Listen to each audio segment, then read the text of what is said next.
Assalamualaikum warahmatullahi wabarakatuh. Innal hamdalillah nahmaduhu wa nasta'inuhu wa nastaghfiruh wa na'udzu billahi min shururi anfusina wa min sayyiati a'malina. May yahdihillahu fala mudilla lahu wa may yudlil fala hadiya lahu. Asyhadu an la ilaha illallah wahdahu la syarika lah wa asyhadu anna Muhammadan abduhu wa rasuluh sallallahu alaihi wa ala alihi wa sallam. يا أيها الذين آمنوا اتقوا الله حق تقاته ولا تموتن إلا وأنتم مسلمون أما بعد. Jemaah sekalian yang berbahagia, ikhwan dan akhwat yang semoga kita semua sehat selalu dan Allah limpahkan taufik dan hidayah. Pertama, kita bersyukur kepada Allah Tabaraka wa Ta'ala atas segala nikmat yang Allah berikan kepada kita. Dan nikmat tersebut tentunya tidak bisa kita hitung satu persatu karena saking banyaknya nikmat tersebut.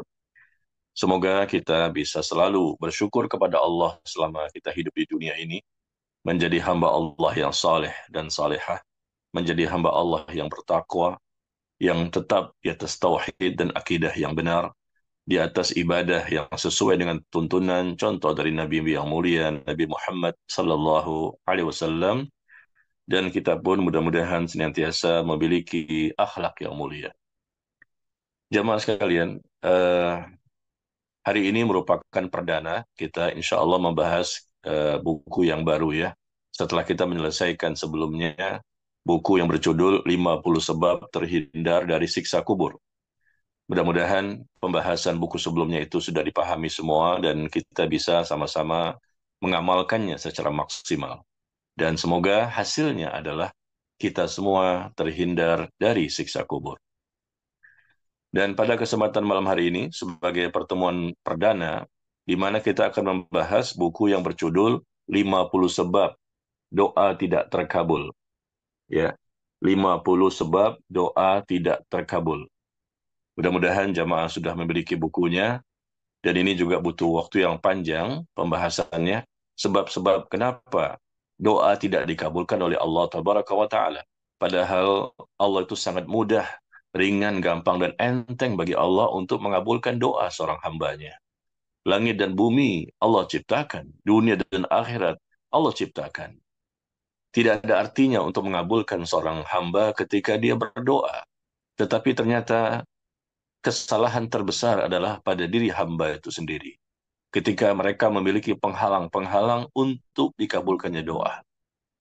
Allah berkeinginan untuk mengabulkan doa hambanya, tapi terkadang hamba itu sendiri yang memiliki penghalang, sehingga Allah pun belum berkenan untuk mengabulkan doanya. Jemaah sekalian, doa ini adalah sesuatu yang selalu kita kerjakan setiap hari, pagi, siang, sore, dan malam. Dan salah satu aktivitas yang terbanyak yang kita lakukan setiap hari, setiap saat. Karena kita butuh kepada Allah. Kita ingin terpenuhi berbagai macam kebutuhan dunia kita dan akhirat kita. Setiap muslim yang mereka selalu beribadah kepada Allah, setiap muslim yang bertakwa, saleh dan salehah, pasti mereka orang-orang yang banyak sekali berdoa kepada Allah. Dan doa ini merupakan inti dari ibadah. Dan doa merupakan inti dari tauhid kepada Allah Tabaraka wa Ta'ala. Karena semua Nabi dan Rasul, mereka mendakwahkan tauhid. Mendakwahkan bagaimana mengesahkan Allah Tabaraka wa Ta'ala. Dan doa tidak boleh kita berikan kepada selain Allah. Kita wajib berdoa hanya kepada Allah semata. Dan kita wajib menyembah hanya kepada Allah semata. Dan kita wajib hanya beribadah kepada Allah semata. Semua Nabi dan Rasul mengajarkan ini. Hendaknya berdoa, berdoa, dan berdoa hanya kepada Allah. Ini intinya ibadah. Ad-doa huwal ibadah. Kata Nabi SAW, doa itu ibadah. Maka Nabi Muhammad SAW sebagai Nabi yang terakhir, yang diutus untuk umat yang terakhir, dengan kitab suci yang terakhir pun, mengajarkan kepada kita untuk berdoa kepada Allah Tabaraka wa Ta'ala. Iyyaka na'budu wa iyyaka nasta'in. Hanya kepada Engkau, ya Allah, kami beribadah. Hanya kepada Engkau, ya Allah, kami menyembah. Hanya kepada Engkau, ya Allah, kami memohon pertolongan. Ya, tidak boleh kita meminta kepada selain Allah dalam berdoa, beribadah, dan melakukan penyembahan yang kita lakukan kepada Allah semata dan tidak boleh kepada selain Allah. Jadi jemaah sekalian, masalah ini sangat penting dan harus diketahui. Sebagaimana permasalahan kemarin, ketika kita membahas tentang 50 sebab terhindar dari siksa kubur. Penting sekali, karena kita ingin supaya mendapatkan nikmat kubur. Begitu juga di saat ini kita juga ingin sekali mendapatkan pengabulan-pengabulan doa dari Allah Tabaraka wa Ta'ala, supaya kita diberikan kemudahan, ya, diberikan kesuksesan, diberikan tambahan iman, diberikan hidayah, diberikan taufik, kita dijadikan orang-orang yang bertakwa, keluarga kita sakinah, mawaddah warahmah, ya, istri kita menjadi istri yang salehah, suami menjadi suami yang saleh, anak-anak Allah jadikan anak yang saleh dan salehah dan seterusnya. Banyak sekali permintaan kita. Maka jangan sampai kita menyalahkan Allah. Jangan sampai pernah kita suuzon kepada Allah. Kenapa doa saya belum dikabulkan? Sudah berbulan-bulan, sudah bertahun-tahun saya berdoa, ternyata doa saya belum juga dikabulkan. Coba kita evaluasi. Coba kita introspeksi diri. Apa penyebabnya? Bisa jadi inilah penyebab yang terbanyak yang kita lakukan. Ya, dari 50 contoh, ya, 50 contoh ini sebab doa tidak terkabul. Coba dilihat. Berapa banyak 50 ini di mana posisi kita? Nomor satu, ternyata tidak ikhlas. Nomor dua, nomor tiga, nomor empat, dan seterusnya. Ya, Allah tidak pernah zalim kepada hambanya. Dan Allah itu pasti mengetahui permintaan-permintaan dari hambanya. Dan Allah senang sekali apabila hamba itu berdoa kepadanya. Begitu banyak ayat dan hadis yang kita baca, ya, bagaimana Allah itu sangat, ya, memuliakan masalah doa ini. Bahkan Nabi SAW menyebutkan bahwa laisa syai'un akrama 'ala Allahi minad doa. Nabi SAW menyebutkan bahwa tidak ada sesuatu yang lebih mulia di sisi Allah selain daripada doa. Tidak ada sesuatu yang lebih mulia di sisi Allah dibandingkan doa. Doa itu merupakan sesuatu yang paling mulia di sisi Allah. Ini hadis yang dikeluarkan oleh Imam Ahmad, Ibnu Majah, Al-Hakim, dan lain-lainnya. Penjelasan saya ini sebagai muqaddimah buat kita semua. Dan muqaddimah ini sebetulnya sudah ada di bukunya, bagi yang sudah punya buku, ya. Bagaimana begitu banyak keterangan dari Al-Quran dan hadis. Allah memuliakan doa yang dipanjatkan hanya kepadanya semata. Sekali lagi, doa adalah ibadah. Maka jangan diberikan kepada selain Allah. Ini merupakan dosa besar yang paling besar. Karena termasuk dosa syirik. Meminta-minta, berdoa, ya, memohon kepada selain Allah. Yang mana, di mana hanya Allah yang bisa mengabulkan doa. Makhluk tidak bisa untuk mengabulkan doa. Orang-orang yang meminta-minta kepada selain Allah, maka yang mereka mintakan kepada selain Allah itu tidak bisa mengabulkan doa. Siapapun orang kafir di muka bumi ini, ketika mereka berdoa kepada Tuhan-Tuhan mereka, Tuhan-Tuhan mereka adalah makhluk, manusia-manusia biasa. Dan mereka adalah ciptaan Allah yang tidak bisa mengabulkan doa. Hanya Allah yang mengabulkan doanya dari semua hambanya. Ya, jadi jemaah sekalian, doa itu ibadah dan tidak ada sesuatu yang lebih mulia di sisi Allah dibandingkan doa. Dan bahkan di hadis yang lain, hadis yang dikeluarkan oleh Imam Al-Hakim, hadis dari Abdullah bin Abbas radhiyallahu anhuma, Nabi mengatakan afdal ibadah huwa doa. Ibadah yang paling utama adalah doa. Ibadah yang paling utama adalah doa. Kita tahu bahwa ibadah yang paling besar, paling utama adalah salat.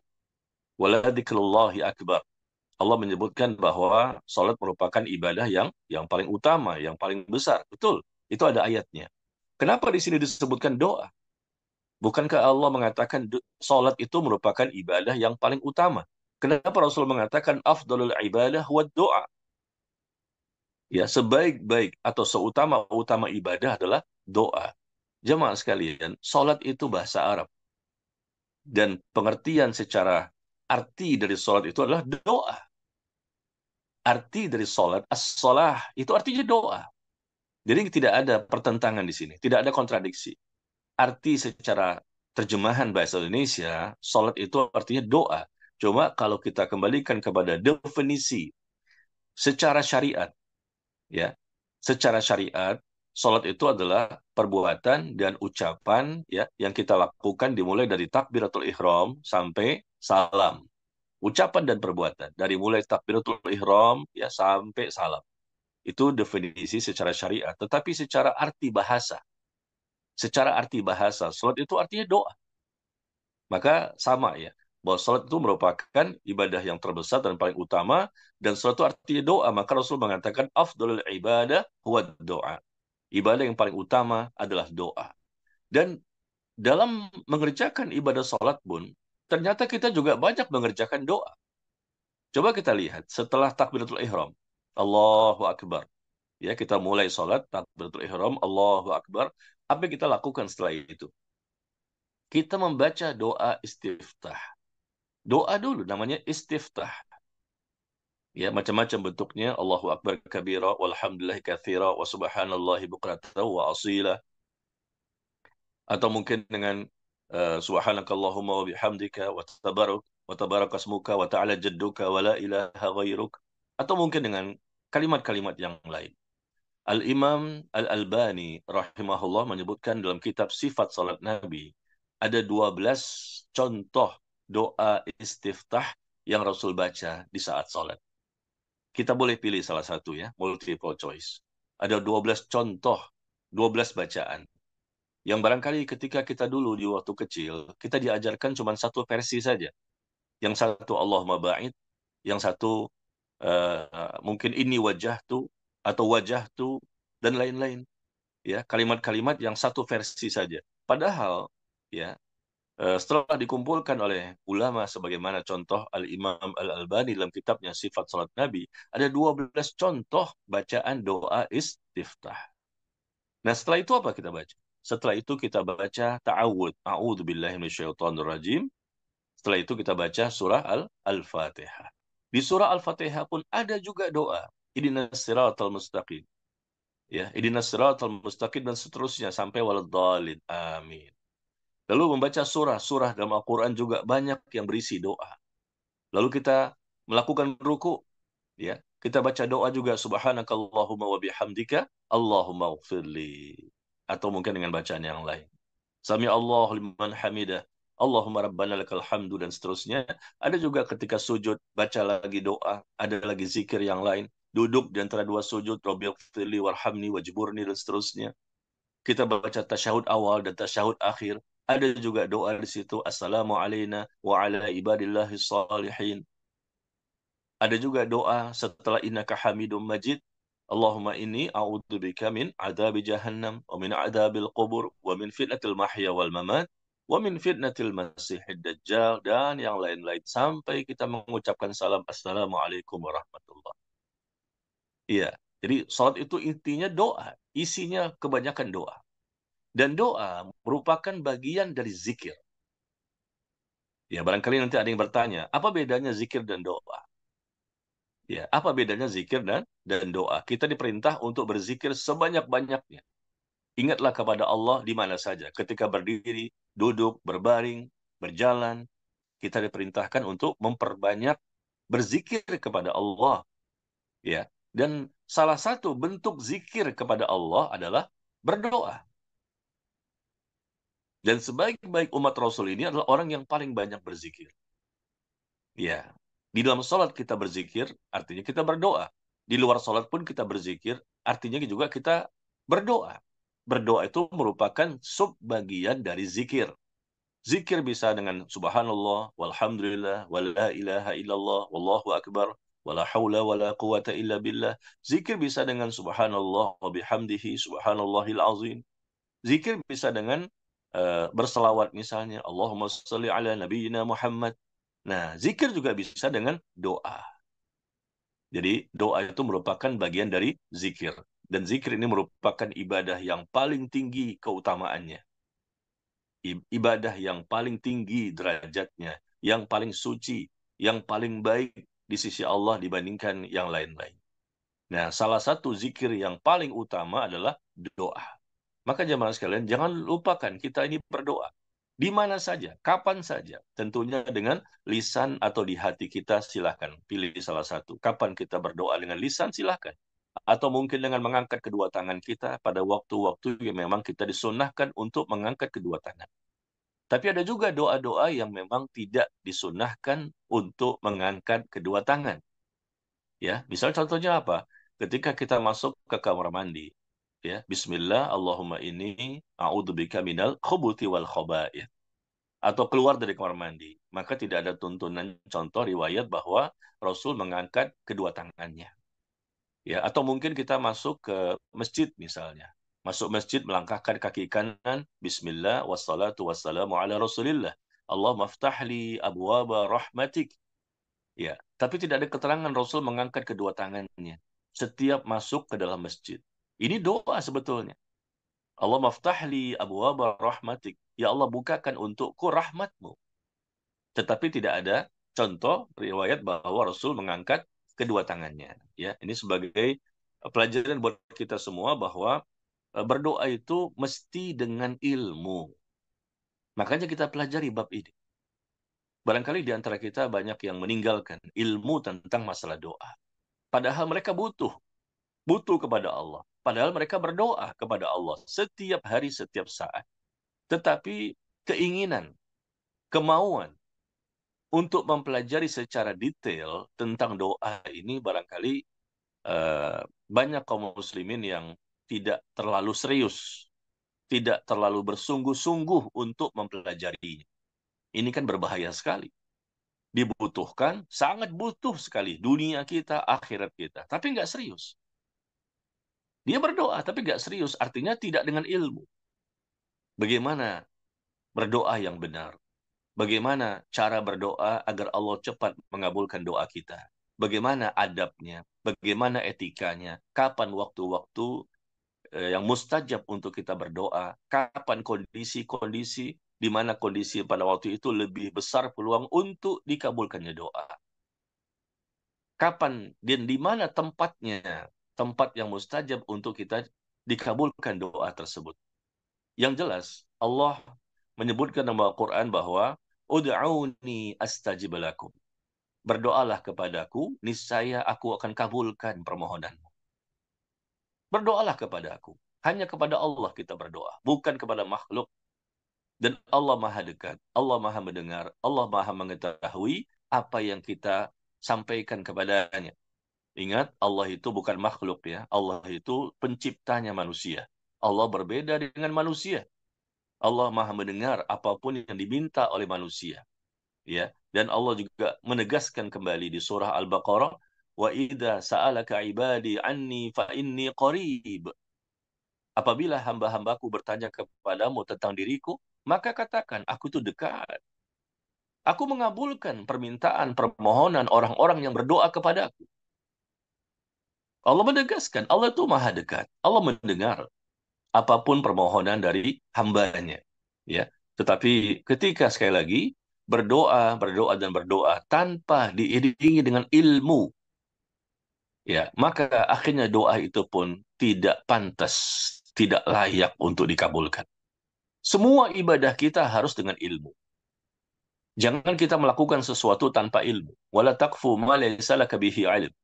Kata Allah tabaraka wa taala di surah Al-Isra di surah 17 ya ayat ke-36, jangan kamu mengikuti sesuatu yang kamu tidak punya ilmu atasnya. Hendaknya kita berilmu dulu baru berkata dan beramal. Jangan berkata dulu dan beramal baru kita berilmu. Ingat, doa merupakan ibadah. Ibadah apapun hendaknya kita landasi berdasarkan ilmu. Ilmu yang dimaksud adalah Al-Quran, sunnah Nabi SAW, dan bagaimana para sahabat Nabi SAW menjelaskan ya bagaimana cara berdoa yang benar. Padahal Allah itu maha kuasa atas segala sesuatu, Allah maha sempurna, Allah maha segala-galanya. Tetapi apabila hamba itu sendiri yang tidak mau beribadah berdasarkan ketetapannya, berdasarkan aturannya, Bagaimana Allah berfirman, mengatur bagaimana cara berdoa, bagaimana cara agar supaya doa itu cepat dikabulkan. Dan bagaimana Allah menjelaskan dan Rasul menjelaskan penghalang-penghalang untuk terkabulnya doa. Maka kita akhirnya setelah mengetahui, kita singkirkan semuanya. Banyak sekali orang berdoa, tetapi tidak dikabulkan. Tapi ada juga orang yang berdoa, cepat sekali dikabulkan.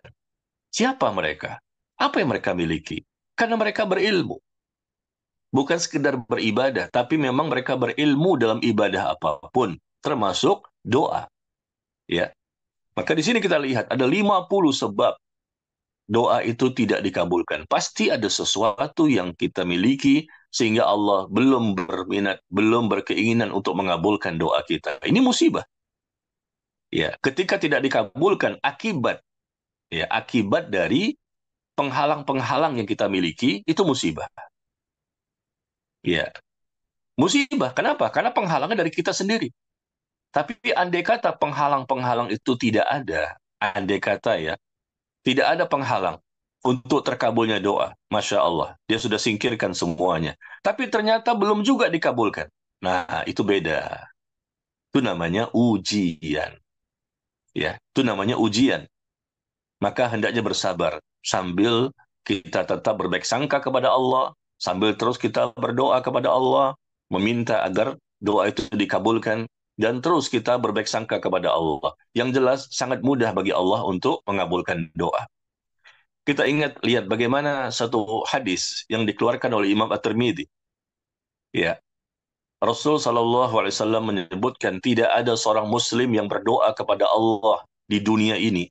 Dia berdoa kepada Allah dengan suatu permohonan, suatu doa yang disampaikan kepada Allah, melainkan Allah pun akan mengabulkannya. Tidak ada seorang Muslim pun yang berdoa kepada Allah di dunia ini dengan suatu permohonan yang dia sampaikan kepada Allah, melainkan Allah pun akan mengabulkannya.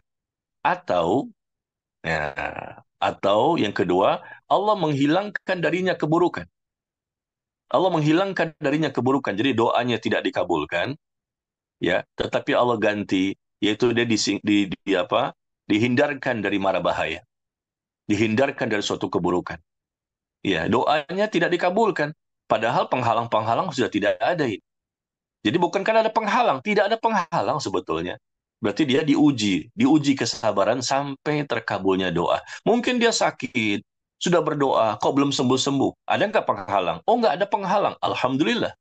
Ya, tapi kok belum belum juga dikabulkan? Oh, ternyata Allah punya keinginan yang lain. Yang pertama tadi adalah Allah hilangkan ternyata sebagai kompensasinya, Allah hilangkan darinya keburukan, dari musibah-musibah. Ya, karena dia nggak punya penghalang, seharusnya kan dikabulkan, tapi Allah ternyata berkehendak untuk menghilangkan ya kompensasi yang lain. Allah menghilangkan darinya keburukan, adanya musibah, adanya kejahatan dan lain-lain.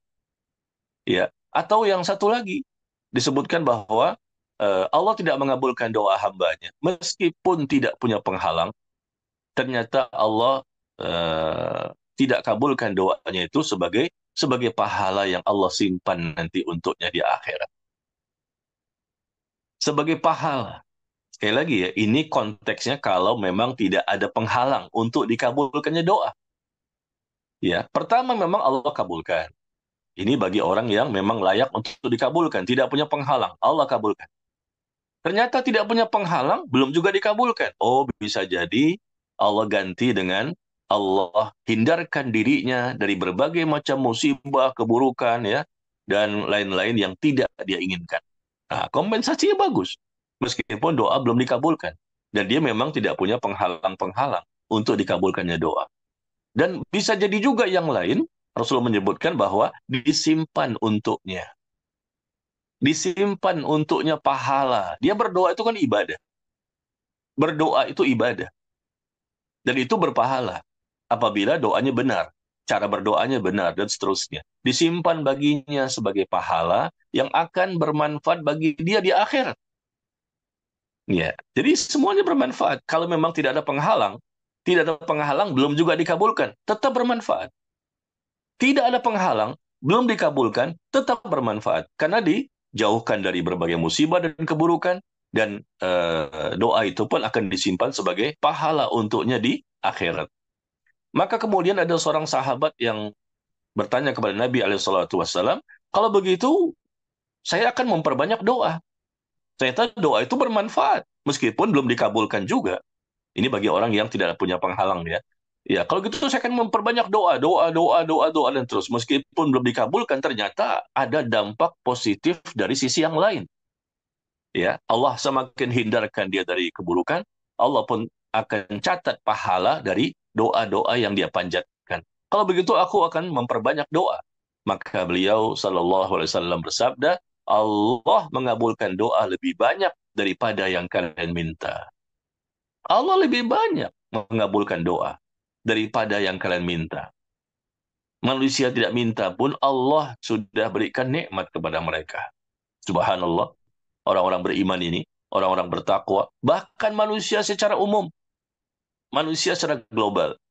Meskipun kadang-kadang mereka tidak berdoa, tapi Allah berikan. Apalagi kalau mereka berdoa. Terkadang orang kafir pun berdoa, Allah kabulkan. Terkadang ya, bukan selamanya.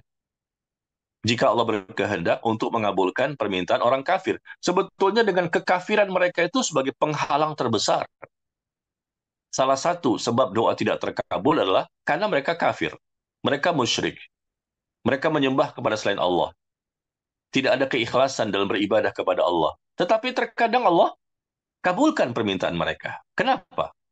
Ini caranya Allah untuk semakin menyesatkan mereka yang tidak mereka sadari. Wa man adallu mimma yad'u min dunillah man la yastajibu lahu ila yaumil qiyamah wa hum an du'aihim ghafilun. Allah sebutkan di surah Al-Ahqaf ayat kelima.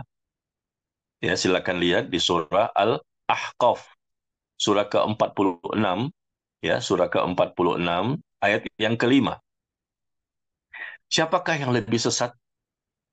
Kata Allah, siapakah yang lebih sesat dibandingkan orang-orang yang menyeru berdoa kepada selain Allah?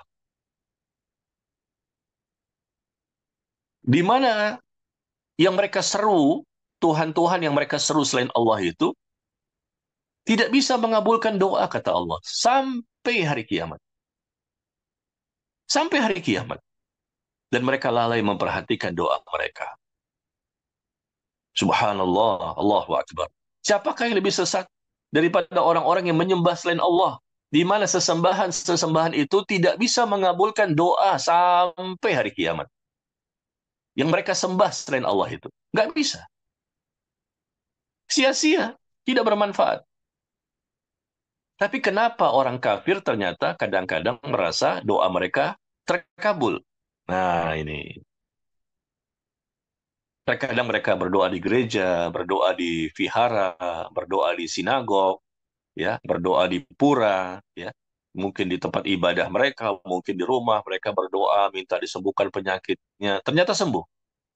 Mereka diminta mudahkan urusan-urusan dunianya, ternyata dimudahkan. Nah, ini menjadikan mereka yakin betul dengan Tuhan mereka kan. Ternyata Tuhan saya mengabulkan doa saya. Ya, karena mereka melihat bukti-bukti nyata. Padahal kata Allah, bukan Tuhan mereka yang mengabulkan doa, karena Tuhan mereka manusia. Tuhan mereka itu makhluk ciptaan Allah. Sebagaimana contoh Nabi Isa alaihissalam yang mereka sembah, yang mereka jadikan sebagai Tuhan. Nabi Isa tidak pernah mengatakan bahwa dirinya sebagai Tuhan. Bahkan Nabi Isa mendakwahkan tauhid, mengajak orang untuk mengesahkan Allah. Tapi begitulah manusia mengangkat manusia sebagai Tuhan. Buddha manusia diangkat sebagai Tuhan, Tuhan Buddha. Nabi Isa diangkat sebagai Tuhan yang disebut dengan Yesus. Ya, begitu juga agama-agama yang lain mengangkat manusia menjadi Tuhan yang disembah padahal mereka makhluk. Maka kata Allah, "Waman adallu", siapakah yang lebih sesat dibandingkan orang-orang yang menyembah kepada selain Allah, berdoa kepada selain Allah, di mana sesembahan mereka itu tidak bisa mengijabah doa sampai hari kiamat pun tidak bisa. Jadi ketika orang kafir terkadang ya mereka merasa terkabulkan doa, sebetulnya yang mengabulkan doa bukan Tuhan mereka, tapi Allah yang terkadang mengabulkan doa orang kafir. Meskipun mereka tidak ikhlas. tidak ikhlas, dan mereka melakukan kesyirikan, mereka melakukan kekufuran, mereka melakukan ya sesuatu kepada selain Allah. Tapi terkadang Allah kabulkan doa mereka. Kenapa Allah kabulkan? Bukankah mereka punya penghalang-penghalang untuk dikabulkan doa? Salah satu penghalang terbesar, musyrik, kafir, tidak ikhlas. Ya, kenapa Allah kan terkadang mengabulkan permintaan mereka? Terkadang ya, bukan selalu, karena memang mereka nggak layak untuk dikabulkan doa. Terkadang saja mereka terkabulkan oleh Allah, karena Allah ingin menyesatkan mereka. Ini caranya Allah menjadikan mereka secara berangsur-angsur menuju ke arah kebinasaan tanpa mereka sadari. وَالَّذِينَ كَذَّبُوا بِآيَاتِنَا سَنَسْتَدْرِجُهُم مِّنْ حَيْثُ مَا لَا يَعْلَمُونَ. Apa kata Allah di surah Al-A'raf? Coba bisa kita lihat di surah Al-A'raf, surah ke-7, ayat ke-182, ya.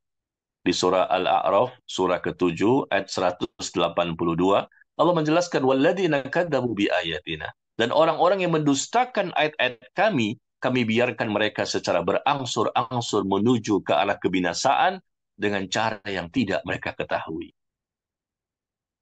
Allah giring mereka menuju ke arah kebinasaan dengan azab yang sangat besar. Allah giring, tapi mereka nggak sadar kalau mereka tuh sedang digiring menuju ke arah kebinasaan dengan cara yang tidak mereka sadari, yang tidak mereka ketahui. Caranya, salah satu cara Allah untuk menyesatkan manusia yang memang tidak layak untuk dikabulkan doanya, tidak layak untuk mendapatkan hidayah, yaitu Allah kabulkan doa mereka.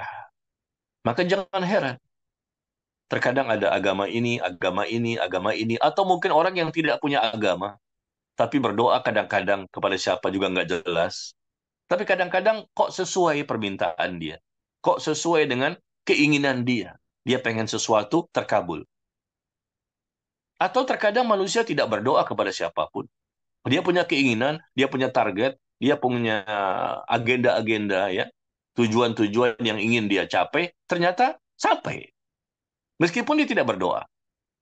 Subhanallah. Ini luar biasa caranya Allah ini untuk menyesatkan hambanya ketika hambanya tidak mau beribadah kepadanya. Cuma hamba itu tidak sadar, tidak mengetahui cara-cara Allah untuk menjadikan mereka semakin jauh dari hidayah.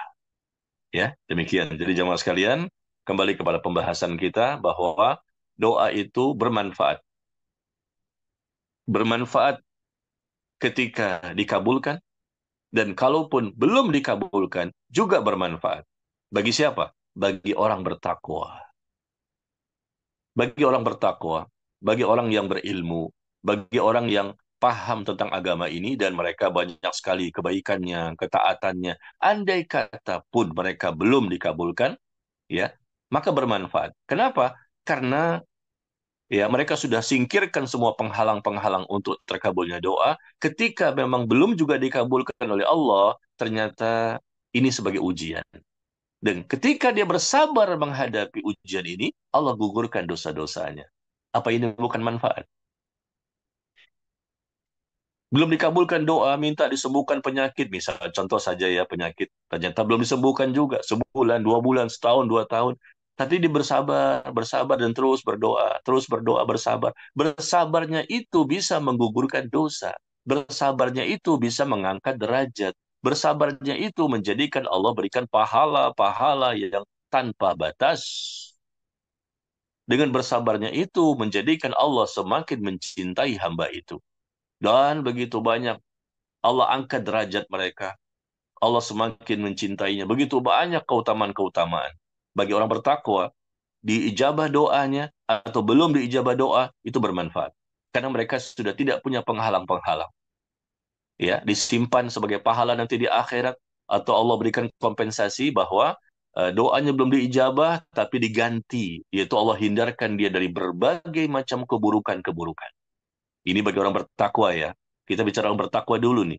Jadi dikabulkan atau tidak dikabulkan, maka itu bermanfaat. Makanya Umar bin Al-Khattab radhiyallahu an mengatakan, aku tidak peduli dengan ya masalah doa ini. dikabulkan atau tidak dikabulkan, aku akan berdoa terus. Aku tidak peduli dengan ya dikabulkan atau tidak dikabulkan. Aku kan berdoa terus, minta terus kepada Allah. Kalau dikabulkan, alhamdulillah. Kalau nggak dikabulkan juga, alhamdulillah. Artinya itu bermanfaat. Pasti ada manfaat bagi orang bertakwa ya. Tapi bagi orang yang tidak bertakwa, ya, ketika tidak dikabulkan doa, pasti ada sebab. Karena mereka tidak bertakwa, berarti ada sesuatu yang rusak ini. Ada sesuatu yang salah. Akidahnya mungkin rusak, ibadahnya mungkin rusak, ada penghalang-penghalang untuk dikabulkannya doa. Bagaimana bisa dikabulkan? Karena ada penghalang-penghalang begitu banyak. Bukan satu, dua, tiga loh. Di sini saya cantumkan 50 sebab doa tidak terkabul. Apakah kita sudah tahu semua bagaimana sebab-sebab tersebut? Nah, makanya kita harus mempelajarinya. Dan kita bahas ini ya. Mudah-mudahan ya, kita berharap Allah memberikan kemudahan kepada kita untuk membahas secara tuntas, dan meskipun ini membutuhkan waktu yang lama. Kemarin saja kita bahas tentang buku apa itu? 50 sebab doa tidak maaf, membahas tentang 50 sebab terhindar dari siksa kubur kemarin ya. Ternyata itu katanya sampai 2 tahun. Sampai 2 tahun baru selesai. 50 sebab terhindar dari siksa kubur. Bisa jadi ini mungkin sama, mungkin juga lebih. Ya kita lihat nanti bagaimana perjalanannya. Ya kita berharap tentunya semoga Allah memberikan kemudahan dan diberikan tambahan taufik dan hidayah ya. Sehingga kita mudah memahami dan langsung kita terapkan. Langsung kita praktekkan. Bukan sekedar teori. Karena doa ini memang perbuatan kita setiap hari. Ya sama seperti bagaimana terhindar dari siksa kubur. Itu pun setiap hari kita kerjakan. Karena itu merupakan modal kita. Kita masih hidup di dunia dan kita masih bisa untuk mengamalkannya secara maksimal. Baik jemaah sekalian, bagi yang sudah punya bukunya, silakan buka ya di halaman 3. Di halaman 3, kita mulai di sini bagaimana firman Allah tabaraka wa taala, "Ud'uni astajib lakum." Berdoalah kepadaku, niscaya aku pun akan kabulkan doamu, permintaanmu. Ujibu da'watad da'i idza da'an. Aku mengabulkan permohonan orang yang berdoa apabila dia memohon kepadaku. Ya, jadi kalimat-kalimat yang begitu banyak Allah menjelaskan janji-janjinya. Berdoalah aku akan kabulkan permintaanmu. Aku mengabulkan permohonan orang-orang yang berdoa apabila dia memohon kepadaku. Begitu juga di halaman 4. Allah menegaskan kembali, wa atakum min kulli ma sa'altumuhu, dan Allah telah memberikan apa saja yang kamu mohonkan kepadanya. Allah telah memberikan apa saja yang kamu minta kepadanya. Bahkan terkadang kita nggak minta pun Allah kasih. Bayangkan itu. Ya, yang kita nggak minta saja dikasih. Apalagi kalau kita minta. Wah, senang sekali Allah.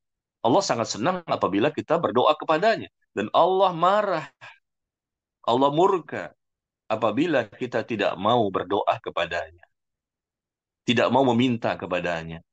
Semakin kita berdoa, Allah semakin senang.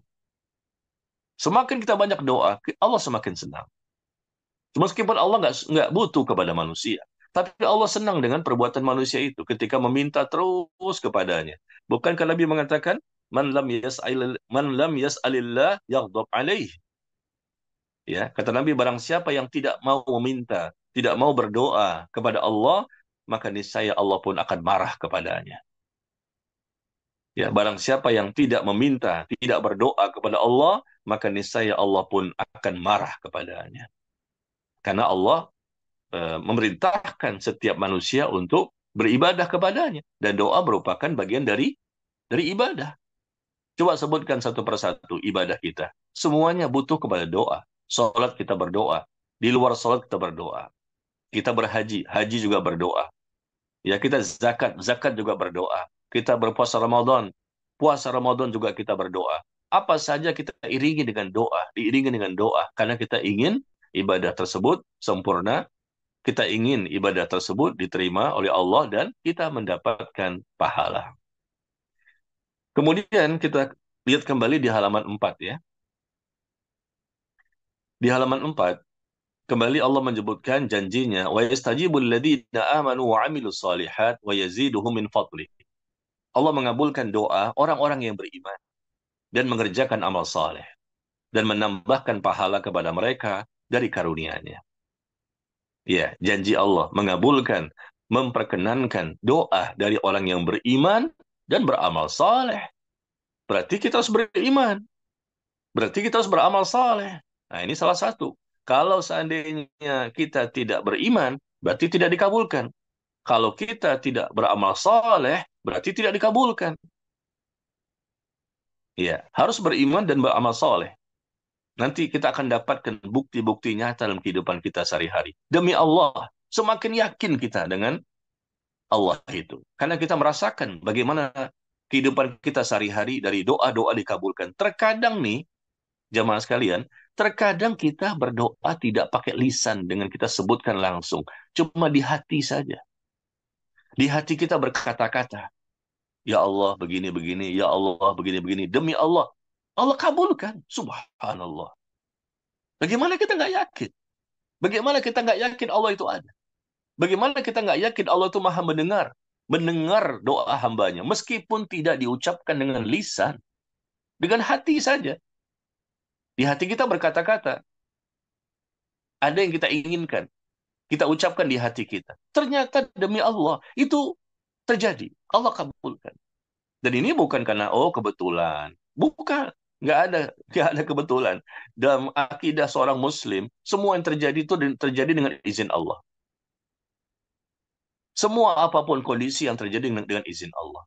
Baru saja di hati kita, ya Allah begini, begini, begini. Tiba-tiba terjadi. Dan itu bukan kebetulan. Memang Allah sudah takdirkan, Allah sudah tetapkan. Dan Allah mendengar doa kita di hati kita. Kita ucapkan Allah mendengar, di hati juga Allah mendengar. Jadi jangan kita ini merasa bahwa Allah itu tidak mendengar yang kita ucapkan di hati kita. Jangan jamaah sekalian. Allah itu bukan makhluk. Allah itu pencipta makhluk. Makanya aneh sekali ya ketika ada orang yang berteriak-teriak. Berteriak-teriak dalam berdoa. Memakai mic. Ya, dan akhirnya mengganggu orang lain. Subhanallah. Mengganggu tetangganya. Mengganggu masyarakatnya. Mereka berteriak-teriak. Memanggil-manggil Allah. Berdoa-berdoa kepada Allah, manggil-manggil, ya Allah, ya Allah, ya Allah, berteriak-teriak, berzikir juga teriak-teriak. Subhanallah, para Allah tuh maha mendengar. Di hati saja Allah tahu. Kenapa kita harus berteriak-teriak? Ini orang yang paling, apa ya, barangkali kita bisa katakan orang yang paling bodoh, ya. Tidak berilmu. Dia tidak tahu siapa itu Allah. Dia menyembah Allah, tapi dia tidak tahu siapa itu Allah. Seharusnya kita biasa saja dengan suara yang lirih, suara yang lembut. Tidak kita ucapkan pun Allah sudah mendengar. Dengan ya, penuh pengharapan, dengan rasa takut. Yad'auna rabbahum khaufan wa tama'an. Allah sebutkan di surah As-Sajdah, di surah Al-A'raf dan lain-lain. Mereka berdoa kepada Allah dengan khaufan wa tama'an, dengan rasa takut dan rasa harap. Tunjukkan ekspresi rasa butuh kita. Sungguh-sungguh kita menangis, kita mengemis, kita merengek, kita merintih, teteskan air mata, tunjukkan ekspresi rasa harap, rasa butuh, dan rasa takut dalam berdoa. Begitu. Itu yang Allah inginkan. Dan Allah sebutkan nama Al-Quran begitu banyak ayatnya. Tatajafa junubuhum anil madaji'i yad'una rabbahum khawfan wa tama'a. Lambung mereka jauh dari tempat tidur mereka. Ya, mereka berdiri melaksanakan ibadah salat malam. Ya, mereka jauh dari tempat tidur mereka karena mereka ingin beribadah kepada Allah. Dan mereka pun berdoa kepada Allah di waktu-waktu seperti itu. Di waktu-waktu malam yang sunyi, sepi, mereka berdoa dengan rasa takut dan rasa harap. Begitu juga Allah sebutkan di surah Al-A'raf, ayat-ayat yang terakhir di surah Al-A'raf, ya, hendaknya wadkur rabbaka fi nafsika, sebutlah nama Allah itu dalam dirimu dengan tidak mengeraskan suara. Sebut nama Allah, ya Allah, ya Allah, ya Allah, tapi jangan mengeraskan suara. Cukup terdengar oleh dirimu saja. Kenapa kaum muslimin ada yang teriak-teriak? Dalam berdoa, dalam berzikir, dalam berselawat. Nah, ini kan suatu kesalahan. Seakan-akan Allah nggak dengar. Dan bahkan perbuatan mereka ini juga ya bisa mengganggu orang lain. Orang lain yang sedang sholat di samping dia. Orang lain yang sedang baca Quran di samping dia. Ya, atau orang lain yang sedang menjadi tetangga dia. Pakai mic, pakai atau speaker, dikeraskan suaranya, teriak-teriak. Subhanallah. Jadi seakan-akan Allah tidak dengar. Ini orang yang paling bodoh di muka bumi. Karena bisa jadi mereka menyamakan Allah dengan makhluk. Demi Allah, jamaah sekalian, Anda boleh tes, Anda boleh coba, ya, Anda boleh amalkan ini. Berdoa di hati pun Allah mendengarnya. Intinya adalah singkirkan segala sesuatu yang menjadi penghalang-penghalang terkabulnya doa. Allah akan kabulkan. Tapi kalau memang ada penghalang, ya selesai. Ada penghalang, ya selesai. Berarti nggak akan dikabulkan. Dan kalaupun dikabulkan, ada penghalang, tapi dikabulkan. Nah, seperti orang kafir tadi. Orang kafir, terkadang doa mereka Allah kabulkan. Tapi ini bukan dalam rangka untuk kebaikan.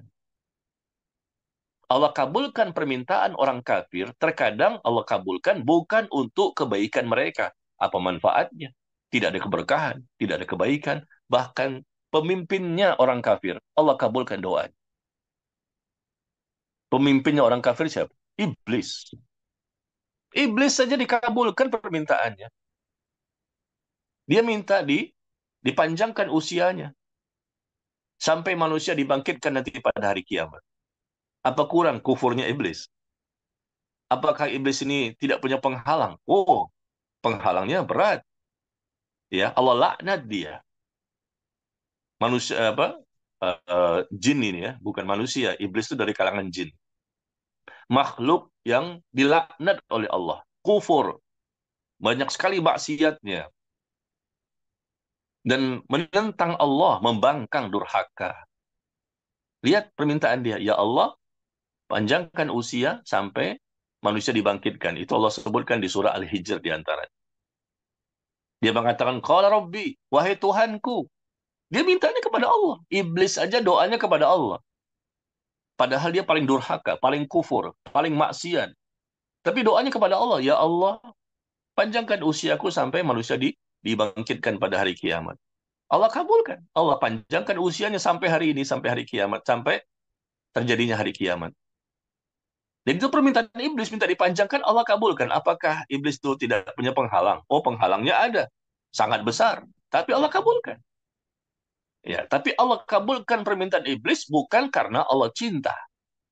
Allah kabulkan doanya iblis bukan karena Allah ridho kepadanya. Tapi Allah kabulkan permintaan iblis justru untuk semakin dia semakin banyak dosanya, semakin parah kejahatannya, dan nanti akan disiksa sekaligus di akhirat. Nah, ini perlu kita pahami ya, bahwa kok orang kafir kadang-kadang dikabulkan, ketika sakit sembuh, ketika ini kok begini, ketika ini kok begini. Saya katakan jangankan orang kafir, pemimpinnya orang kafir, iblis, dikabulkan, dimintakan kepada Allah agar dipanjangkan usianya sampai manusia dibangkitkan. Allah kabulkan sampai terjadinya hari kiamat. Satu-satunya makhluk jin yang bisa panjang usianya sampai hari kiamat cuman iblis. Adapun jin-jin yang lain tidak. Ada waktu matinya mereka. Manusia-manusia yang lain juga tidak. Mereka mati juga. Tidak ada manusia yang kekal abadi di muka bumi ini.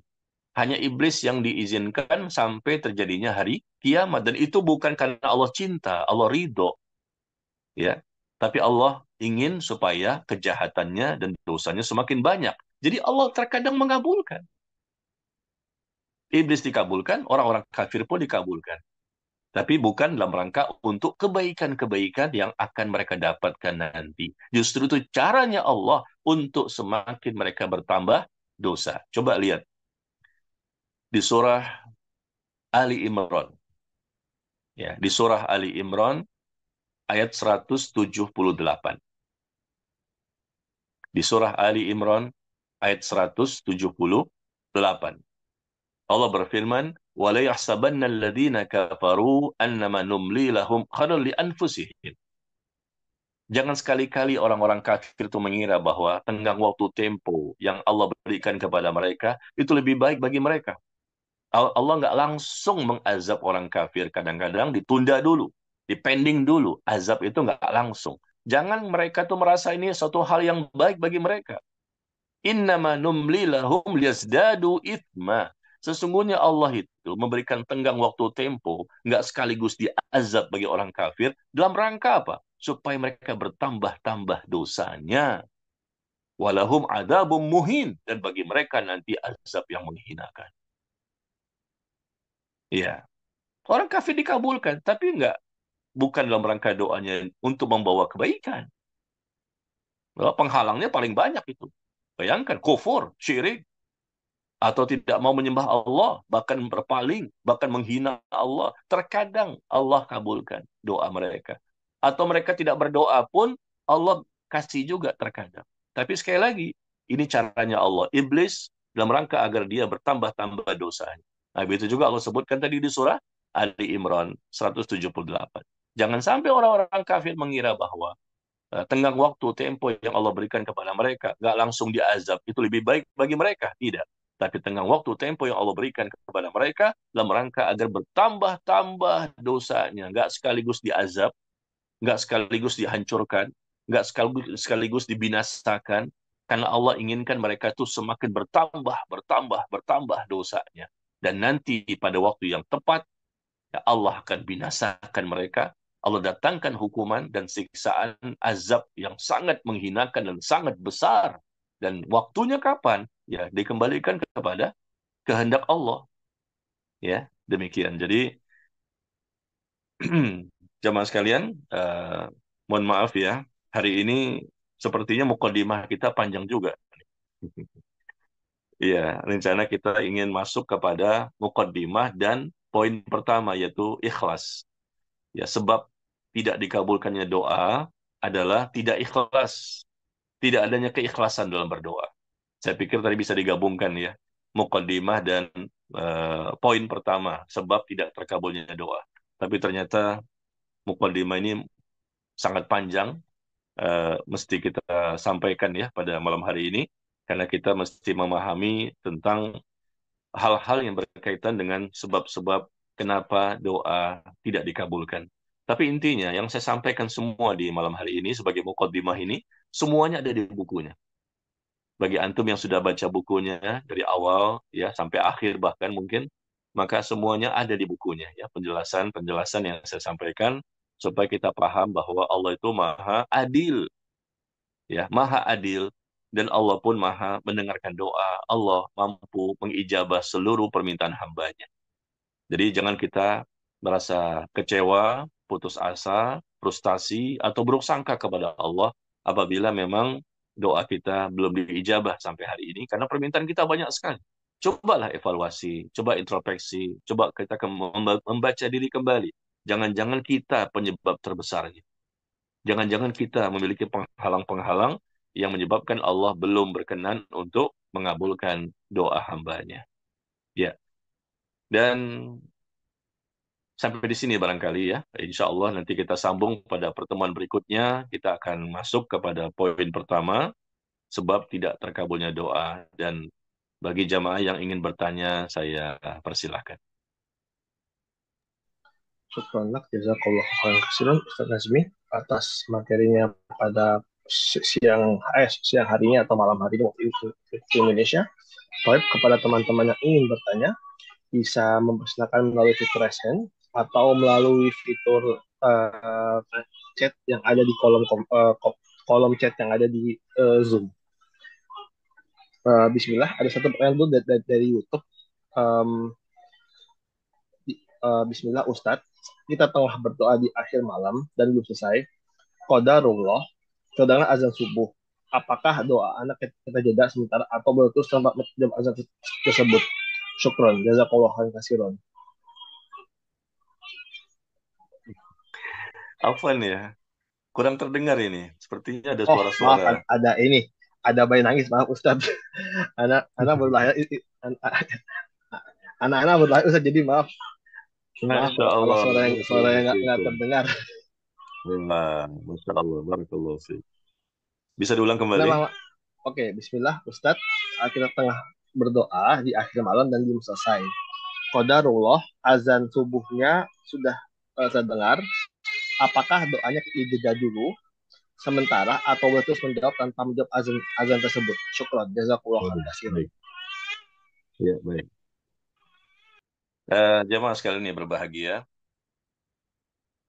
ketika kita sedang berdoa di akhir malam, ya, mendekati subuh dan kita dianjurkan memang untuk berdoa di akhir malam dan disunahkan ya. Dan Allah sebutkan itu di surah Ali Imran. Orang-orang yang beristighfar di waktu sahur, ya, yastaghfiruna bil ashar. Yastaghfiruna bil ashar. Mereka berdoa, mereka beristighfar kepada Allah di waktu sahur. Di waktu sahur ini akhir malam, mendekati subuh. Ya, jadi kita dianjurkan istighfar. Istighfar itu sebagai amal terakhir sebelum datangnya azan subuh. Allah sebutkan itu di surah Ali Imran, ya, ayat 16 atau 17 ya. Coba dilihat ya ayatnya, 16 atau 17 di surah Ali Imran. Yastaghfiruna bil ashar. Mereka beristighfar kepada Allah di waktu sahur, di waktu akhir-akhir malam. Nah, berarti ini pekerjaan terakhir. Jadi jangan terakhir itu kita lakukan sholat. Sholat sebagai pekerjaan terakhir. Pekerjaan terakhir itu artinya gini, hendaknya terakhir itu sholat witir. Ya, kita sudah jadikan sholat witir sebagai aktivitas terakhir. Nah, sebelum datangnya waktu subuh, hendaknya kita punya waktu lagi, spare waktu untuk bisa beristighfar. Jangan lagi sholat, tiba-tiba azan datang. Nah, begitu maksud saya. Ketika sholat, azan datang. Azan berkumandang. Kita kan tahu jam berapa subuh hari ini ya. Nah, kita bisa tahu, oh sekitar 5 menit lagi azan subuh. Nah, karena sudah 5 menit lagi, ya tentunya jangan jadikan lagi sholat. Jangan kita kerjakan lagi sholat. Cukup kita tutup dengan sholat witir. Ada 5 menit lagi kita gunakan untuk istighfar. Kita gunakan istighfar sebagai ibadah terakhir di waktu malam kita. Nah, tadi pertanyaannya adalah ketika kita sedang berdoa barangkali, maka terdengar suara suara azan. Ya, sedang berzikir, sedang beristighfar, terdengar suara azan. Maka yang kita lakukan adalah kita menjawab suara azan tersebut. Tutup doa kita, selesaikan doa kita, istighfar kita, karena azan sudah berkumandang, Rasul menganjurkan kita untuk mengikuti suara si muazzin. Idza sami'tumun nida, ya, apabila kamu mendengarkan suara azan, maka ikuti suara muazzin. Ikuti suara muazzin itu dari pertama Allahu Akbar, Allahu Akbar, Allahu Akbar, Allahu Akbar. Artinya kita ikuti suara muazzin dari awal sampai akhir kecuali hayya 'alas shalah, hayya 'alal falah kita mengucapkan la haula wala quwata illa billah. Adapun as-salatu khairu minan naum, maka kita juga mengucapkan as-salatu khairu minan naum. Ya, seperti itu. Nah, pada waktu terdengar suara azan, kita ikuti suara muazin dan kita juga langsung juga berdoa. Kenapa? Karena pada waktu itu pintu-pintu langit terbuka. Pada waktu dikumandangkan azan, maka pintu-pintu langit terbuka. Maka kita pun berdoa pada waktu itu. Kita menjawab suara muadzin, ya, dan kita juga bisa berdoa sekaligus. Karena pintu langit terbuka pada waktu azan, pintu langit terbuka pada waktu iqamah, dan ini banyak tidak dilakukan oleh kaum muslimin. Biasa ketika azan mereka ngobrol, mereka beraktivitas yang lain, ya, tidak menjawab suara azan. Atau mungkin mereka jawab suara azan, tapi mereka tidak berdoa. Padahal kata Nabi SAW, salah satu informasi yang sangat menggembirakan adalah pintu langit terbuka pada waktu azan dikumandangkan. Dan pintu langit terbuka pada waktu iqamah dikumandangkan. Allahu Akbar, Allahu Akbar, asyhadu an la ilaha illallah, asyhadu anna Muhammadar Rasulullah. Pada waktu iqamah dikumandangkan, maka pintu langit pun terbuka. Nah, ini berarti kalau pintu langit terbuka, berarti ini adalah waktu-waktu yang besar peluangnya untuk diijabahnya doa. Jadi Kita berdoa di akhir malam tadi dengan istighfar. Oke, istighfar tiba-tiba suara azan. Nah, suara azan berarti kita ikuti suara azan. Setelah itu kita berdoa lagi. Setelah kita mendengarkan suara azan, ikuti suara muazin. Setelah itu kita berdoa lagi. Kenapa? Karena pada waktu dikumandangkan azan, itu pintu langit terbuka. Pintu langit terbuka berarti besar peluang untuk dikabulkan doa itu.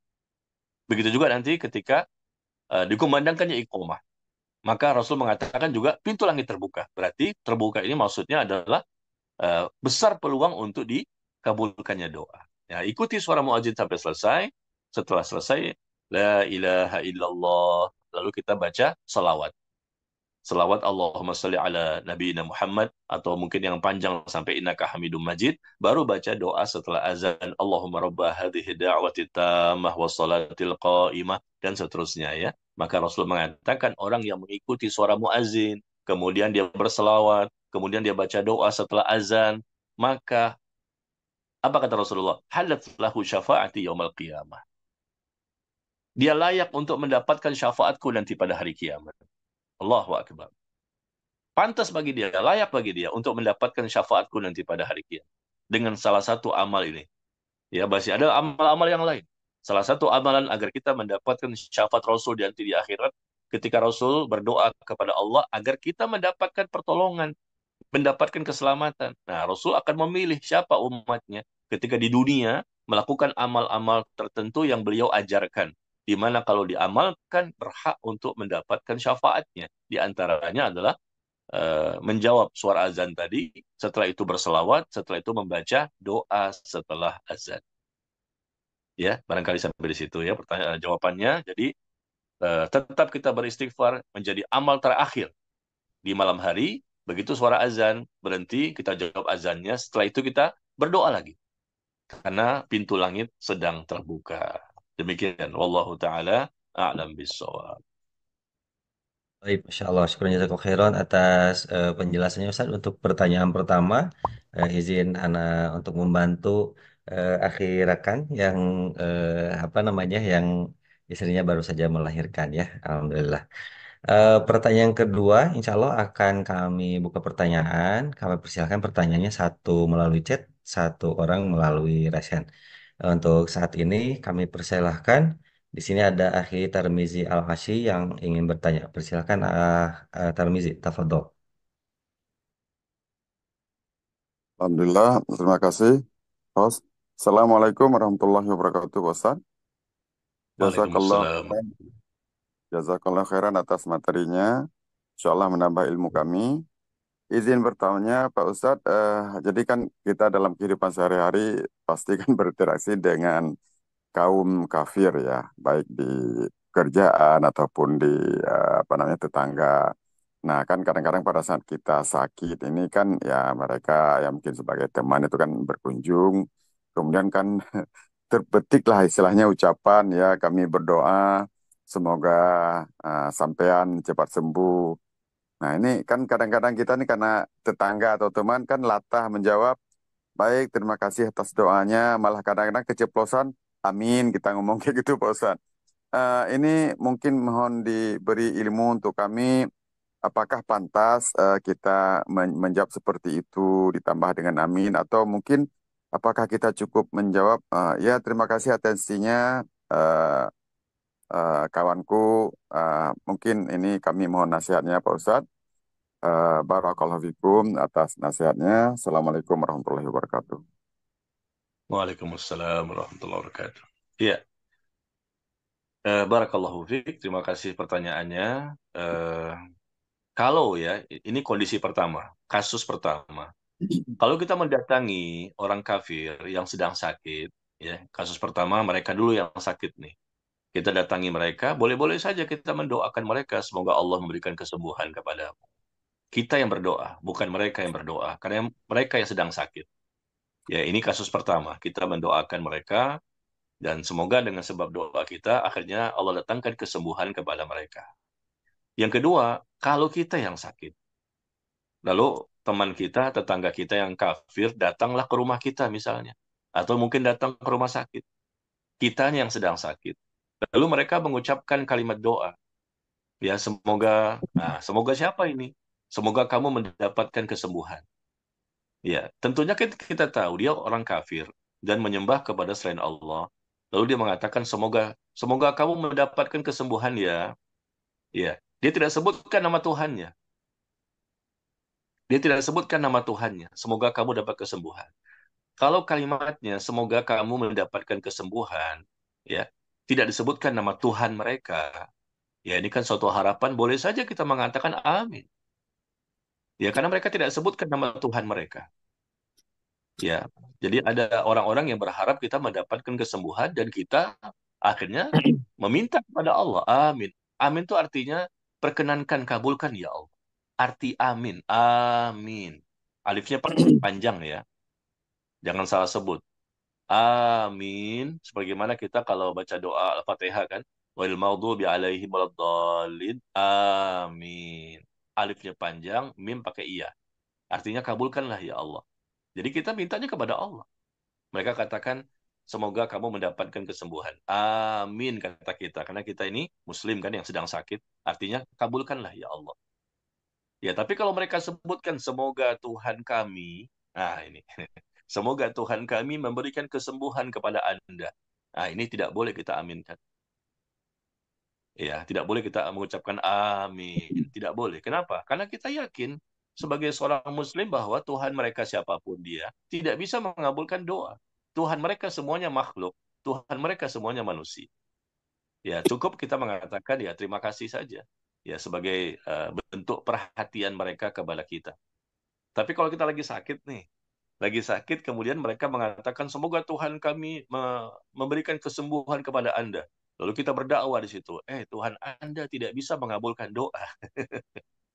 Tentunya mereka tersinggung nanti. Ya, atau mungkin mereka marah. Tapi mungkin kita jawabnya dengan ya terima kasih saja atas perhatian dia. Tapi kita meyakini di hati kita bahwa tidak akan mungkin Tuhan mereka bisa mengabulkan doa.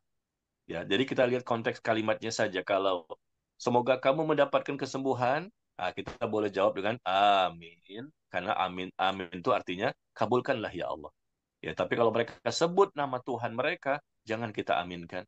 Karena pada hakikatnya tidak akan mungkin Tuhan mereka siapapun orangnya ya yang bisa mengabulkan doa. Ya, demikian. Wallahu a'lam bishawab.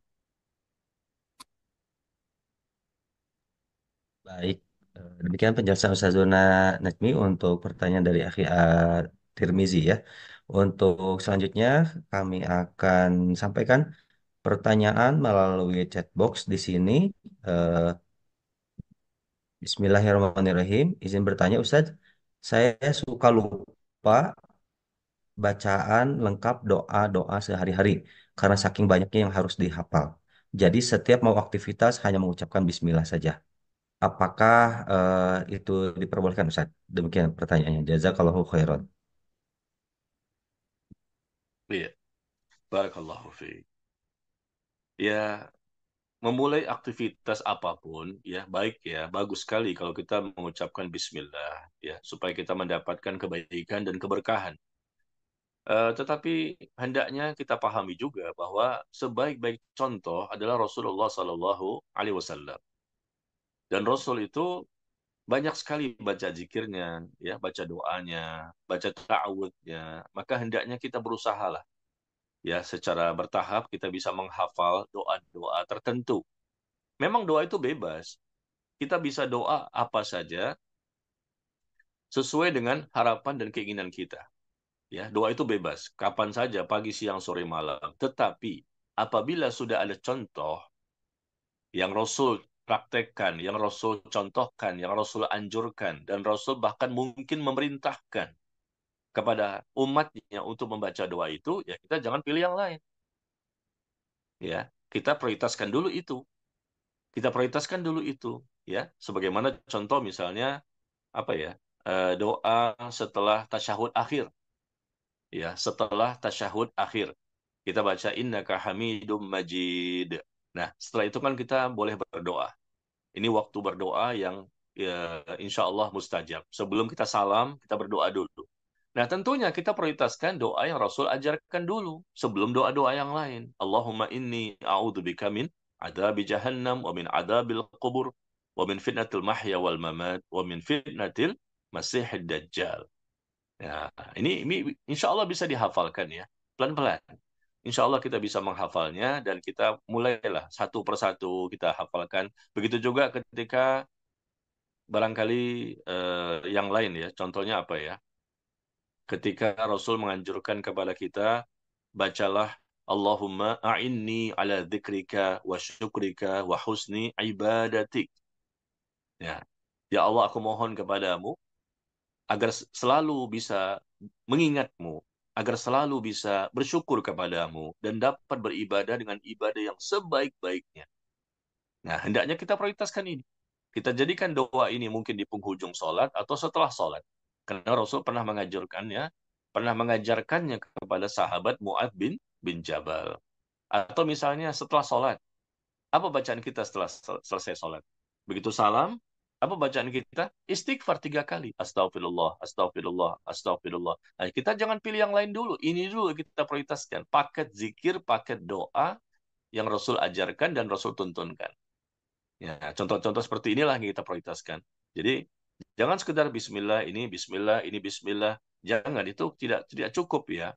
Ya, sesuai sunnah adalah kita baca. Karena doa itu ada yang pendek, ada yang sedang, ada yang panjang, dan berproses insya Allah kita mampu untuk bisa menghafalnya. Karena doa-doa ini bagus sekali. Mungkin Allah memberikan pelajaran dalam Al-Quran, atau Rasul memberikan pelajaran di hadis. Sebelum yang lain, ini dulu kita prioritaskan. Karena sebaik-baik doa adalah doa yang berasal dari Allah dalam Al-Quran, contoh-contohnya, atau doa yang berasal dari Nabi Sallallahu Alaihi Wasallam.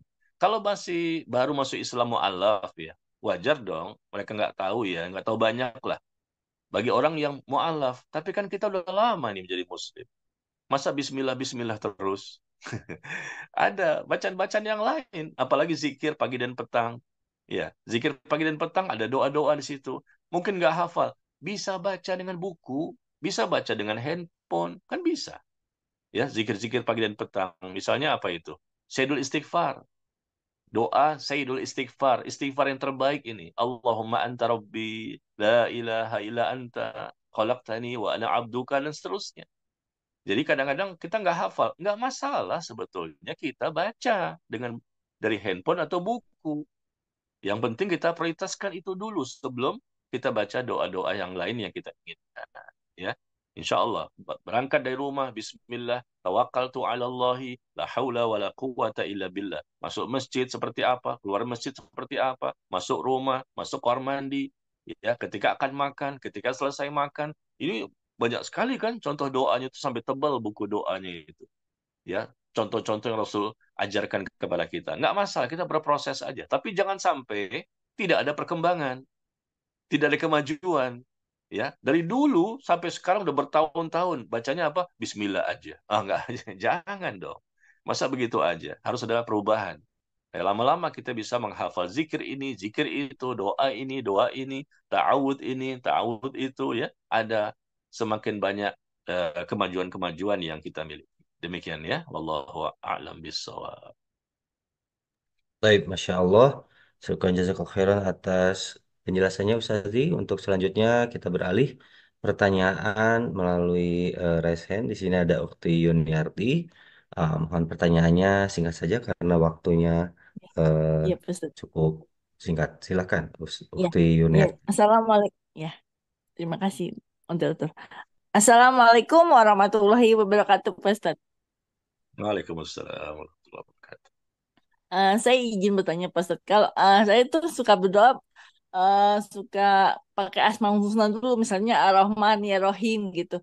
Terus saya berdoa, ya Allah, eh, perbaikilah hidup saya yang lebih baik, karena saya eh, setel, sudah dianiaya oleh orang itu perbaikilah hidupnya dan jangan lagi dia berbuat jolim kepada orang itu. Tapi kita kadang-kadang karena kita sudah kesal sama orangnya suka berdoa buruk, kan itu keburukan itu kan nggak boleh ya Pak Seteh. Berdoa buruk itu harus bagaimana kita Pak Seteh?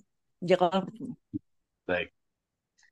Iya, barakallahu fiik. Yang pertama, kita berdoa kepada Allah dengan mengucapkan Asmaul Husna.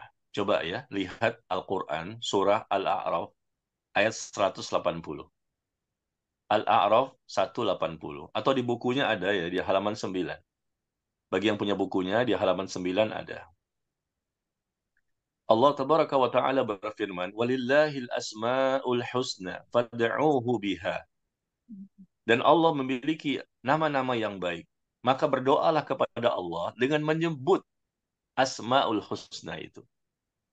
Allah memiliki nama-nama yang baik. Nama-nama Allah itu banyak, tidak terhingga, dan tidak ada yang tahu berapa jumlahnya. Allah sebutkan dalam jumlah yang tidak terbatas, karena Allah yang maha mengetahui jumlah yang sebenarnya. Ya, kita diajarkan ada 99 di dalam Al-Quran. 99 nama-nama Allah. Tapi sebetulnya bukan segitu jumlahnya, karena Rasul juga menyebutkan tambahan-tambahan yang lain di hadis, nama-nama Allah. Dan juga jumlah yang sebenarnya hanya Allah yang tahu. Jadi kata Allah, Allah memiliki nama-nama yang baik, Asmaul Husna. Maka berdoalah kepada Allah dengan menyebut nama-nama Allah tersebut. Ya, maka ya Rahman, ya Rahim, ya Dzal Jalali wal Ikram, ya Hayyu ya Qayyum, ya Malik, ya Ghaffar, ya Razzaq. Ya, kita sebut nama-nama. Ya, wahai wahai ini, wahai ini, wahai ini, wahai yang Maha mengetahui, wahai yang Maha penyayang. Nah, kita sebut. Nah, itu dianjurkan sekali ya. Kita bertawassul dengan menyebut nama-nama Allah. Ketika berdoa, kita bertawassul. Dan ini tawassul yang sesuai syariat. Ya. Dan kalau kita bertawassul dengan menyebut-nyebut nama Allah dalam berdoa, maka besar peluang untuk dikabulkannya doa. Nah, seperti itu. Ini yang pertama. Berdoa dengan menyebut Asma'ul Husna. Yang kedua, ketika berdoa untuk orang lain yang telah menzolimi kita, ya kita boleh pilih salah satu. Orang itu menzolimi kita. Lalu kita doakan dengan doa-doa kebaikan. Ya Allah, dia telah menzolimi saya, maka berikanlah hidayah kepadanya. Silakan. Kita dizolimi, tapi kita balas dengan doa kebaikan. Atau satu lagi, ada orang yang menzolimi kita, lalu kita doakan keburukannya. Itu pun boleh. Ya, orang itu menzolimi kita, mengambil harta kita, bahkan mungkin memukul kita, atau merusak kehormatan kita, dan lain-lain. Na'udzubillah. Lalu kita berdoa kepada Allah. Ya Allah, Ya Rahman, Ya Rahim. Ya Hayyu, Ya Qayyum, Ya Jabbar, Ya Aziz. Ya, balaslah perbuatan kezoliman orang tersebut kepada saya. Dia telah menzolimi saya. Balas keburukan dia. Balas kezoliman dia dengan apa yang kau kehendaki. Dengan sesuatu yang engkau kehendaki. Nah, seperti ini boleh. Ya, kenapa? Karena Rasul mengatakan ittaqu da'watal mazlum fa innahu laisa bainahu wa bainallahi hijab. Takutlah kamu dengan doanya orang yang dizolimi. Karena antara dia dengan Allah itu tidak ada hijab, tidak ada penghalang untuk terkabulnya doa. Takutlah kamu dengan doanya dari orang yang dizolimi. Kenapa takut? Karena kalau dia berdoa keburukan untuk orang tersebut, Allah akan kabulkan. Hati-hati kamu, jangan menzolimi orang lain gitu maksudnya. Jangan menzolimi orang lain. Karena kalau dia berdoa untuk keburukan kamu, kamu akan berbahaya nanti menimbulkan mudarat yang sangat besar. Ittaqu da'watal mazlum. Takutlah kamu dengan doanya orang yang terzolimi. Karena dia bisa berdoa kepada Allah. Sehingga kamu mendapatkan keburukan. Ya, Rasul pernah mendoakan keburukan untuk orang lain. Dan Rasul juga pernah mendoakan kebaikan. Meskipun beliau dizolimi. Nah, ini kembali kepada kita saja. Kalau memang kita ingin mendoakan kebaikan, silahkan. Meskipun dia menzolimi kita. Tapi kalau kita ingin mendoakan keburukan pun kepada orang lain, itu pun boleh. Karena itu hak kita.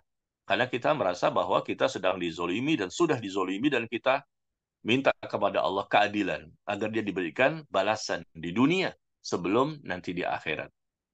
Ya, seperti itu. Wallahu a'lam bishawab. Baik, demikian penjelasan Ustaz Sunan Nazmi untuk pertanyaan dari Ukti Yuniarti. Berikutnya kita beralih ke pertanyaan melalui chat box di Zoom meeting ini. Pertanyaan berasal dari Akhi Raihan. Bismillahirrahmanirrahim. Assalamualaikum warahmatullahi wabarakatuh, Ustaz. Pertanyaannya, bagaimana kalau teman saya, sebut saja misalnya namanya Budi, bermusuhan dengan temannya lagi, eh, dengan inisial disebut saja namanya itu adalah Andi. Pada tahun 2010, Lalu singkat cerita, tiba-tiba permasalahan tersebut tersebar hingga ke keluarga Andi, tetangga, dan seterusnya. Dan bisa jadi di antara mereka ikut-ikutan membenci Andi, bahkan ikut menyebarkan lagi masalah tersebut ke orang lain. Beberapa tahun kemudian, Andi sudah meminta maaf kepada Budi tanpa sepengetahuan keluarga, tetangga, dan seterusnya. Namun anehnya, masih saja Andi merasa diboikot oleh banyak orang, padahal sudah bertaubat dan memperbaiki diri. Lalu bagaimana cara mengembalikan nama Andi agar kehormatan kembali normal? Dan apakah orang-orang yang sudah terlanjur menyebarkan berita tersebut harus meminta maaf kepada Andi? Mohon pencerahannya Ustaz. Demikian, jazakallahu khairan. Wa iyyakum. Barakallahu fi.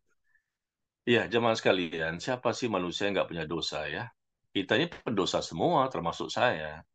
Kita punya dosa di masa lalu, kemarin, hari ini, besok lagi kita berdosa lagi. Tetapi kan kita berusaha lah ya, karena kita udah ngaji saat ini, udah taklim, kita sudah sadar ya bahwa kita ini akan diminta pertanggungjawaban. Barangkali dulu kita agak jauh dari agama, barangkali kita dulu jarang untuk taklim, ngaji dan lain-lain. Maka saat ini ya bersegeralah kita bertobat, memperbaiki diri kita ya semaksimal mungkin. Nah, contoh dari kondisi yang terjadi tadi adalah adanya Budi dan Andi ya. Nah, intinya adalah Andi tadi sudah minta maaf ya. Dia sudah bertobat kepada Allah dan dia pun minta maaf kepada Budi dan Budi pun sudah memaafkan kesalahan. Berarti masalah selesai. Seharusnya kan begitu. Ya, kita pernah salah sama orang lain. Ya sudah, kita bertobat kepada Allah dan juga minta maaf kepada manusia karena ini berkaitan dengan kesalahan kita kepada sesama manusia. Kalau kesalahan kita kepada Allah, ya kita bertobat kepada Allah dengan taubat nasuha selesai. Taubat nasuha selesai. Pasti Allah ampuni dosa-dosa kita. Tapi karena kita berbuat kesalahan kepada sesama manusia, maka tidak bisa cukup hanya bertobat kepada Allah.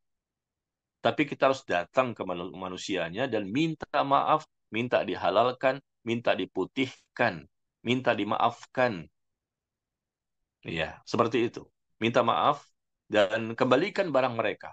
Apabila memang berkaitan dengan barang yang kita ambil atau uang misalnya. Ya, bukan cukup dengan minta maaf saja, juga dikembalikan barang orang lain. Itu cara bertobat yang benar. Jadi intinya tadi Andi sudah bertobat kepada Allah dan diminta maaf kepada Budi. Budi pun sudah memaafkan, selesai seharusnya. Tapi masih banyak orang-orang yang suka mungkit-mungkit kesalahannya si Andi. Ya, bisa jadi mungkin ya orang lain nggak tahu kalau si Andi itu sudah minta maaf. Ya, sehingga masih image-nya bahwa Andi itu masih bersalah dan belum minta maaf, sehingga mereka masih mencela dan mengecam si Andi ini. Karena permasalahan ini sudah tersebar kemana-mana. Ya, nggak tahu siapa yang menyebarkannya, sehingga orang tahu tentang kesalahan si Andi. Dan padahal dia sudah minta maaf, sudah bertobat ya. Maka mungkin barangkali mereka ini nggak tahu kalau Andi sudah minta maaf dan Budi pun sudah memaafkan. Maka langkahnya gimana? Langkahnya adalah Andinya harus memberitahu kepada mereka bahwa saya sudah minta maaf dan Budi pun sudah memaafkan. Supaya mereka tidak lagi mencela dirinya.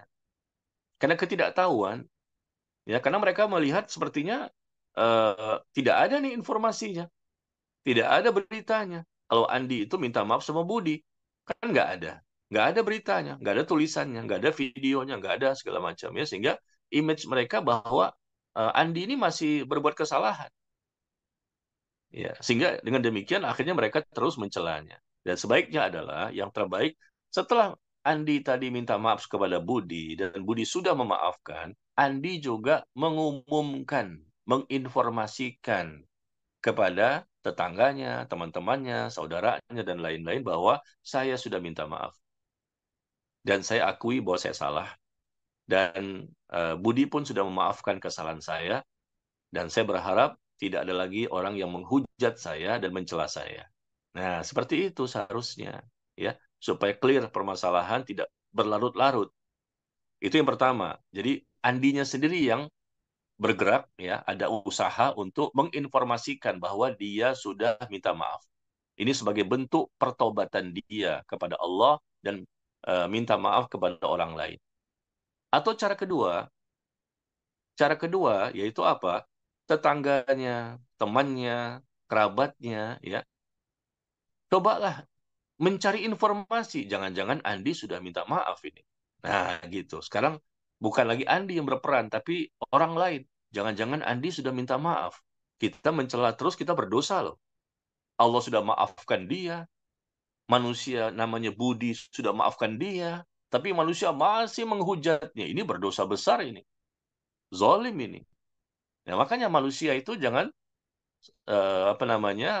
terus-menerus untuk menghujat, mencela dan mengecam Andi. Tapi dia bertanya kepada Andi, maaf, Anda kan punya kesalahan sama Budi ya. Anda sudah minta maaf loh. Nah, begitu, tanya. Jangan-jangan dia udah minta maaf ini. Kita mencela terus, kita berdosa ini. Kita menghujat dia. Tanya sama Andi.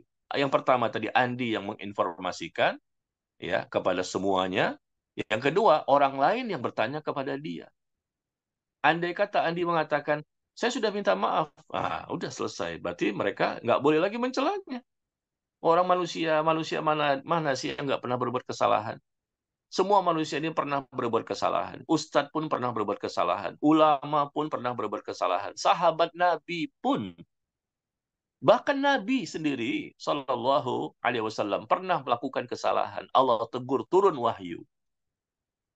Mau cari di mana manusia yang nggak punya dosa?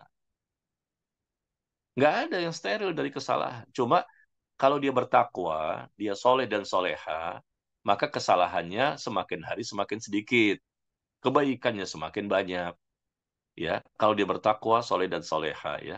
Jadi intinya, Andinya berperan untuk memberitahu, menginformasikan tentang perkaranya dengan Budi, bahwa dia sudah minta maaf, clear. Atau yang kedua, orang-orang yang awalnya mencela, cobalah berbaik sangka. Tanya kepada Andi langsung. Tanya kepada Andi langsung, atau kalau nggak bisa tanya ke Andi langsung, paling tidak orang-orang terdekatnya. Kira-kira Andi gimana? Sudah minta maaf belum? Mungkin orang-orang terdekatnya tahu beritanya.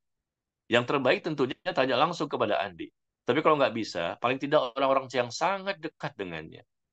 Kalau andai kata sudah diketahui Andi sudah minta maaf dan sudah dimaafkan, clear. Jangan dilanjutkan lagi. Berdosa itu, zalim. Tapi kalau andai kata ternyata Andi belum juga minta maaf. Dan orang sudah bertanya kepada dia, saya belum minta maaf. Nah, bukan dicela sebetulnya. Dakwahi, nasihati, perbaiki, dan doakan dia agar dia mendapatkan hidayah. Andai kata memang belum dia minta maaf sama sekali. Perbuatan zolim dia kepada si Budi tadi. Maka bukan dicela terus, atau dibongkar-bongkar terus aibnya. Tapi dakwahi, perbaiki, nasihati, dan doakan. Dia manusia, dia saudara kita sesama kaum muslimin. Kita ini apakah tidak punya dosa? Sama saja. Kita dengan Andi sama-sama pendosa. Cuman saat ini Andi yang terdengar banyak oleh orang lain, aib-aib kita ditutup sama Allah. Bedanya di mana? Sama-sama pendosa. Kita juga banyak kok dosa sama orang lain yang belum kita minta maaf. Kebetulan Andi masalahnya ini tersebar. Sehingga viral, heboh, diketahui banyak orang. Akhirnya orang mencela. Padahal yang mencela si Andi tadi juga dosanya banyak. Bahkan bisa jadi lebih banyak dosa dibandingkan si Andi. Bisa jadi lebih banyak. Pintar mencela doang. Padahal dosanya lebih banyak. Ya, kenapa dia? Kok ketahuan sepertinya dia nggak punya dosa? Siapa bilang? Allah menutupi aibnya. Sehingga orang lain tidak tahu sebetulnya dia sudah bermasalah juga sama orang lain. Zolim juga sama orang lain. Cuma orang lain nggak tahu karena Allah tutup aibnya. Kebetulan Andi yang diketahui kesalahannya. Ya, jadi sikap seorang muslim itu janganlah mereka menghancurkan kehormatan orang lain. Seharusnya kita dakwahi, kita nasihati, dia saudara kita. La yuhibbu ahadukum.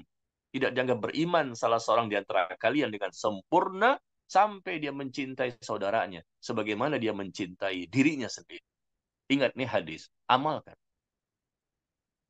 La yu'minu ahadukum. Tidak dianggap beriman salah seorang di antara kalian, tidak dianggap beriman dengan sempurna, maksudnya. Sampai dia mencintai saudaranya, sesama muslim, sebagaimana dia mencintai dirinya sendiri. Ini saudara kita meskipun bukan satu darah. Bukan kerabat kita, mau orang lain, tapi kan saudara kita seagama. bantu dia, luruskan dia. Unsur akhaka zaliman au mazluman. Tolong saudaramu yang zalim dan tolong saudaramu yang dizolimi. Kata para sahabat, bagaimana kami menolong saudara kami yang zalim? Kalau menolong saudara kami yang dizolimi, kami paham. Kalau masa orang yang zalim ditolong, kata Rasulullah, luruskan dia. Luruskan dia dengan nasihat, dengan dakwah, ya, perbaikan-perbaikan, doakan dia mendapatkan hidayah, ajak dia kajian, ajak dia taklim, ya, berikan artikel, berikan videonya, berikan ini segala macam, kita pengaruhi dia menjadi lebih baik. Insya Allah bisa. Yang awalnya hatinya keras tiba-tiba jadi lembut hatinya, ya. Jadi hendaknya kita memiliki akhlak yang mulia. Itulah sifat seorang muslim, ya. Jangan mencela, mencaci maki, melaknat, ya, menghujat dan merusak kehormatan orang lain. Ya, nggak boleh. Nanti Allah akan berikan balasan di dunia, itu bahaya. Orang dirusak kehormatannya, Allah akan rusak juga kehormatan diri. Dibalas di dunia, itu kezolim. Jadi intinya, Andi tadi yang memberi informasi kepada banyak orang supaya orang lain berhenti menghujatnya karena dia sudah minta maaf dan sudah dimaafkan. Yang kedua, orang-orang juga berusaha cari tahu. Jangan-jangan dia sudah minta maaf, ya. Dan kalaupun belum, nasihati, perbaiki, doakan dan dakwahi. Mudah-mudahan dengan sebab mereka, maka akhirnya Andi pun berubah dan akhirnya menjadi lebih baik. Itulah sikap yang benar, ya. Wallahu taala a'lam bissawab. Insya Allah. Ustazi, mohon maaf sebelumnya, sebelum diakhiri kajian, apakah berkenan Ustaz membahas satu pertanyaan lagi, Ustaz?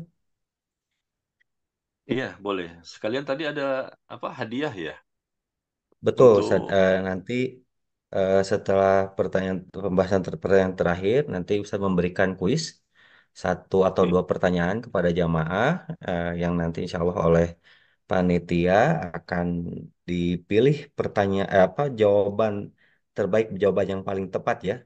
Pertanyaannya nanti disampaikan sampai batas waktu pukul 22.30 waktu Indonesia Barat. Begitu, Ustaz. Baik. Baik, izin Ustaz pertanyaan yang terakhir insya Allah. Eh, Bismillahirrahmanirrahim. Ketika kita berdoa, mana lebih afdol? Berdoa di waktu sujud ataukah mengangkat tangan di luar waktu sholat? Demikian Ustaz pertanyaannya. Jazakallahu khairan. Iya. Wa iyyakum barakallahu fiik. Berdoa di waktu sujud atau berdoa setelah selesai sholat. Mana yang lebih baik? Yang lebih baik adalah ketika sujud. Sedang sholat, kita berdoa pada waktu sujud. Sujud manapun, ya. Apa di rakaat pertama, rakaat kedua, rakaat ketiga, atau rakaat keempat misalnya. Ketika zuhur, mungkin asar, atau mungkin isya, rakaat keempatnya. Atau rakaat ketiga, rakaat pertama, rakaat kedua, silakan. Yang penting di waktu sujud. Ya, bebas ya, tidak mesti harus di rakaat yang terakhir dan sujud yang terakhir. Tidak mesti seperti itu. Kenapa kita katakan pada waktu sujud lebih utama, ya, dibandingkan kita berdoa di luar sholat? Karena Nabi yang mengatakan demikian, sallallahu alaihi wasallam, dalam hadis yang dikeluarkan oleh Imam Muslim, aqrabu ma yakunul abdi min rabbih wa huwa sajidun fa aqtirud du'a. Ya, ini hadis yang Rasul sebutkan. Sedekat-dekatnya seorang hamba dengan Allah, dengan Tuhannya adalah pada waktu sujud. Maka perbanyaklah doa pada waktu sujud. Sedekat-dekatnya, paling dekat seorang hamba dengan Allah itu pada waktu sujud. Dia mana dia menghinakan dirinya. Dia menghinakan dirinya. Wajahnya di bawah, pantatnya di atas. Pada waktu sujud itu seseorang menghinakan dirinya. Dan Allah sangat senang dengan perbuatan hamba seperti itu. Ya, Rasul mengatakan bahwa akrobu, ya, kondisi yang paling dekat, sedekat-dekatnya seorang hamba dengan Allah adalah pada waktu sujud. Maka perbanyaklah doa pada waktu sujud. Karena besar peluang untuk dikabulkan doanya. Ya, jadi pada waktu sujud ini bukan langsung kita berdoa ya. Maksudnya kita baca zikir dulu. Kita baca zikir subhanallah a'la atau subhanallah a'la wa bihamdi atau subhanakallahumma wa bihamdika Allahumma ighfirli atau dengan bacaan-bacaan zikir sujud yang lain. Nah, setelah itu baru kita berdoa. Nah, perbanyak doa pada waktu sujud, peluang untuk dikabulkan doa itu sangat besar. Meskipun doa setelah selesai sholat ya juga diperbolehkan. Dan itu juga memiliki peluang untuk dikabulkannya doa. Tetapi karena ditanya mana yang lebih baik, nah karena lebih baik yang mana, tentunya kita pilih yang sujud. Karena Rasul mengatakan, ya sedekat-dekatnya seorang hamba dengan Tuhannya adalah pada waktu sujud. Ya, demikian. Wallahu ta'ala a'lam bissawab. Masya Allah, dengan pembahasan pertanyaan tersebut, penjelasan dari Ustaz Zuna merupakan pertanyaan terakhir pada malam hari ini. Sebelum dipungkas, mohon berkenan Ustaz memberikan kuis pertanyaan pada malam hari ini, yang insya Allah oleh jamaah dijawab sampai dengan pukul 20.30 waktu Indonesia Barat, 22.30 waktu Indonesia Barat. Jawabannya akan kami kompilir dan akan kami pilih beberapa jawaban yang paling tepat. Dan di sini kami panitia telah menyebarkan format memberikan jawaban ya, seperti nama lengkap, alamat lengkap, kode pos, nomor HP, kemudian jawabannya begitu. Insya Allah dari setiap pertemuan di pembahasan kitab 50 sebab doa tidak terkabul ini, panitia Bumi Pemengaji akan memberikan hadiah door prize berupa buku 50 sebab doa tidak terkabul karya Ustaz Nazmi Umar Bakar Hafizahullah Ta'ala. Tapi untuk selanjutnya kami persilakan Ustaz memberikan pertanyaan kuis pada malam hari ini. Silakan Ustaz. Ya. Jamaah sekalian, saya akan memberikan satu pertanyaan ya. Yang pertama, mudah-mudahan bisa dijawab ya. Insya Allah mudah. Berkaitan dengan pembahasan doa juga ya. Bahwa kita tahu eh, setelah selesai membaca tasyahud akhir, setelah membaca tasyahud akhir, ya sampai innaka hamidum majid. Nah, kita dianjurkan berdoa pada waktu itu sebelum salam ya. Kita dianjurkan berdoa. Di antaranya adalah Allahumma inni a'udzubika min adzabi jahannam wa min adzabil qubur wa min fitnatil mahya wal mamat wa min fitnatil masihid dajjal. Ini salah satu doa yang Rasul anjurkan. Ya Allah, aku berlindung kepadamu dari siksa neraka jahanam. Aku berlindung kepadamu dari siksa azab kubur. Aku berlindung kepadamu dari fitnah ketika hidup dan mati. Dan aku berlindung kepadamu, ya Allah, dari kejahatan fitnah Al-Masih Ad-Dajjal.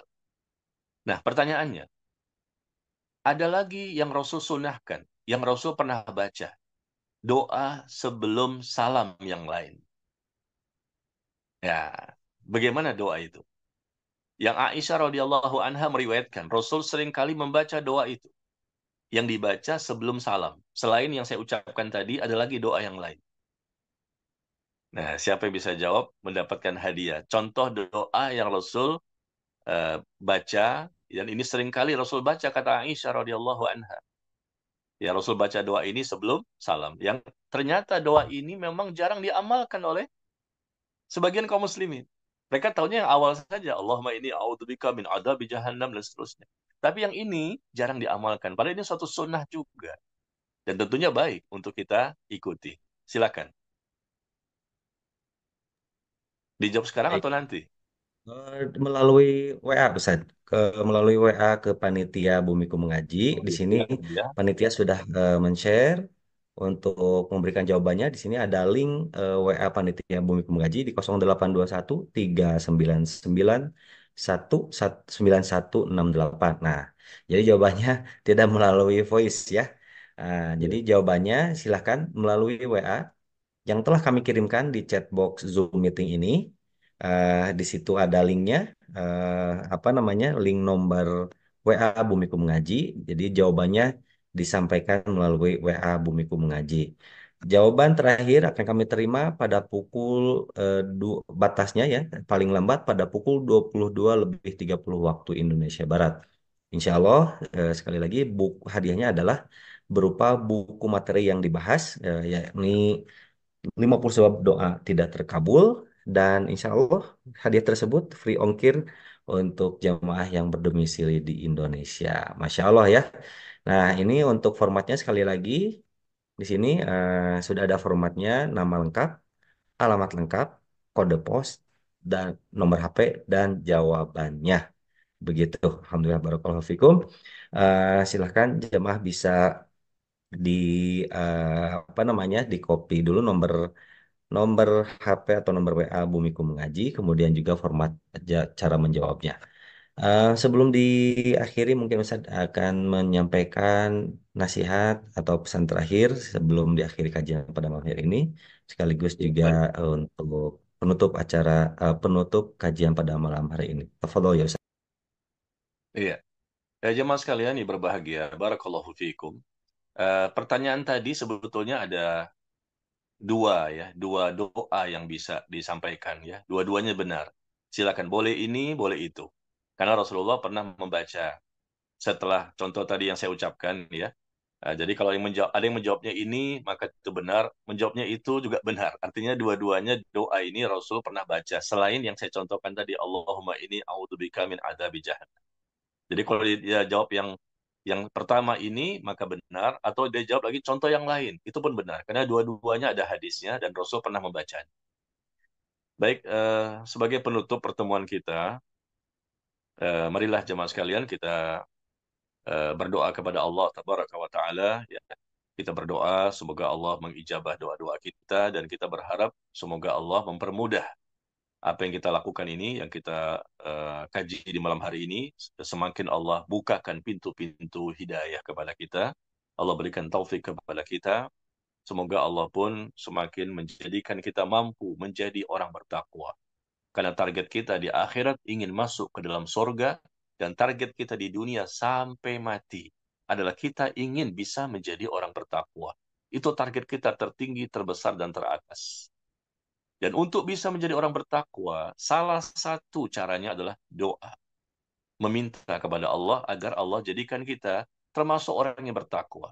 Allahumma ja'alna minal muttaqin. Allahumma ja'alna minal muttaqin. Ya Allah, jadikanlah kami orang-orang bertakwa. Allahumma akrimna bittaqwa wal istiqamah. Allahumma akrimna bittaqwa wal istiqamah. Ya Allah, muliakan kami ya Allah dengan takwa dan keistiqomahan. Maka jamaah sekalian, jangan kita malas dalam berdoa, jangan kita lemah dalam berdoa. Berdoa itu sangat mudah, ringan, gampang, dan enteng sekali. Tanpa butuh biaya, tanpa butuh tenaga yang besar. Maka marilah kita sama-sama bersemangat untuk berdoa, meskipun belum dikabulkan, tetap kita lakukan terus. Ya. Dan tentunya kita berusaha keras untuk menjauhi penghalang-penghalang untuk terkabulnya doa. Ya. Mudah-mudahan Allah mudahkan urusan kita dan kita semakin berilmu dan bisa mengamalkan ilmu selama kita hidup di dunia. Wallahu ta'ala a'lam bissawab. Wa sallallahu ala nabiyyina Muhammad walhamdulillahi rabbil alamin. Subhanakallahumma wa bihamdika asyhadu an la ilaha illa anta astaghfiruka wa atubu ilaik. Wassalamu alaikum warahmatullahi wabarakatuh.